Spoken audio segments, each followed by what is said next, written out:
अस्सलाम वालेकुम वरहमतुल्लाहि वबरकातुहू। Welcome to my channel. बस कैसे उम्मीद करती हूँ आप सब ठीक होंगे। शुक्र अल्लाह पाक का, मैं भी खैर वाफियत हूँ। अल्लाह पाक आपको जहाँ भी रखे अपने ज़मान में रखे, आमीन तो सुम्मा आमीन। यहाँ पे जी जनाब बनाने लगी थी मैं यखनी वाली पुलाव के लिए मैंने यहाँ पे अदरक लसन कूट काट के सड़ दिता जनाब। ये लसन अदरक बिच्चे प्याज कट के बिच्चे हरे अपना मिर्चा हल्दी सारा कुछ पा के कढ़ाई में मैं तकरीबन अद्धा करके ना तो जनाब जी पत्ता भी पाता, कड़ी पत्ता इनू कहते हैं, ਉਹ ਵਿੱਚ ਪਾ ਕੇ ਢੱਕਣਾ ਦੇ ਕੇ ਤੇ ਇੱਥੇ ਮੈਂ ਦੂਸਰੇ ਪਾਸੇ ਜਿਹੜਾ ਨਾ ਪੁਲਾਓ ਦਾ ਪਿਆਜ਼ ਜਿਹੜਾ ਸੀ ਉਹਨੂੰ ਮੈਂ ਜਲਦੀ ਕੱਟ ਕੇ ਵਿੱਚ ਸੁੱਟਿਆ।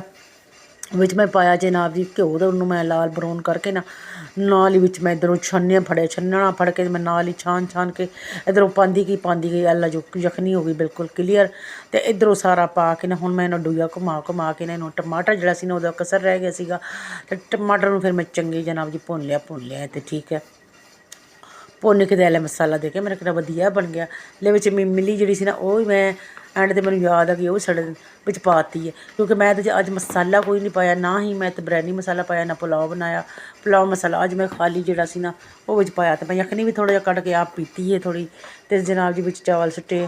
ਆਹ ਦੇਖੋ ਜਨਾਬ ਡੋਈਆਂ ਘੁਮਾ ਕੇ ਦੇ ਵਿੱਚ ਮੈਂ ਜਨਾਬ ਹਰੀ ਮਿਰਚਾਂ ਸੁੱਟ ਦਿੱਤੀ। ਮੈਂ ਕਿਹਾ ਚੰਗੀਆਂ ਅੱਜ ਮਿਰਚਾਂ ਲੱਗਣ, ਤੁਹਾਨੂੰ ਕਹਿੰਦੇ ਨਾ ਸਪਾਈਸੀ ਨਹੀਂ ਬਣਾਉਂਦੇ, ਸਪਾਈਸੀ ਨਹੀਂ। ਆਹ ਲੈ ਸਪਾਈਸੀ ਚਾਵਲ ਜਿਹੜੇ ਤਿਆਰ ਹੋ ਚੁੱਕੇ ਹੈ ਬਿਲਕੁਲ ਦੇਸੀ ਜਨਾਬ ਜੀ, ਓਰੀਜਨਲ ਜਿਹੜਾ ਪੁਲਾਓ ਦੇਸੀ ਹੁੰਦਾ ਨਾ, ਮਸਾਲਿਆਂ ਤੋਂ ਬਗੈਰ, ਯਾਨੀ ਕਿ ਨਾ 'ਚ ਪੁਲਾਓ ਮਸਾਲਾ ਪਾਇਆ ਅਤੇ ਨਾ ਮੈਂ ਇਸ ਵਿੱਚ ਕੋਈ ਬਿਰਿਆਨੀ ਮਸਾਲਾ ਪਾਇਆ। ਅਤੇ ਇੱਥੇ ਜਨਾਬ ਵਧੀਆ ਜਿਹਾ ਮੈਂ ਤਿਆਰ ਕਰ ਲਿਆ ਅਲਹਮਦੁਲਿਲਾ ਪੁਲਾਓ। ਦੇਖੋ ਜੀ ਸੁਬਹਾਨ ਅੱਲਾ, ਕਲਰ ਦੇਖ ਕਿੰਨਾ ਵਧੀਆ ਹੋ ਗਿਆ, ਹਲਦੀ ਨਾਲ ਕਲਰ ਹੋ ਗਿਆ। ਮਸਾਲਾ ਮੈਂ ਸਿਰਫ ਇਹਨੂੰ ਖੜਾ ਮਸਾਲਾ ਪਾਇਆ ਸੀਗਾ, ਦੂਸਰਾ ਮਸਾਲਾ ਮੈਂ ਕੋਈ ਵੀ ਨਹੀਂ ਪਾਇਆ। ਦੇਖੋ ਜੋ ਵਧੀਆ ਜਿਹਾ ਖੁਸ਼ਬੂਦਾਰ ਮਜ਼ੇਦਾਰ ਪੁਲਾਓ ਜਨਾਬ ਝਟਪਟ ਮੈਂ ਤਿਆਰ ਕਰ ਲਈ ਹੈ। ਤੋ ਯਖਨੀ ਵੀ ਵਿੱਚੋਂ ਕੱਢ ਕੇ ਉਹ ਵੀ ਮੈਂ ਪੀ ਲਿਆ ਸੀਗਾ, ਅਤੇ ਇੱਧਰੋਂ ਦੇਖੋ ਪੁਲਾਓ ਕਿੰਨਾ ਵਧੀਆ ਤਿਆਰ ਹੋ ਗਿਆ ਅਲਹਮਦੁਲਿਲਾ।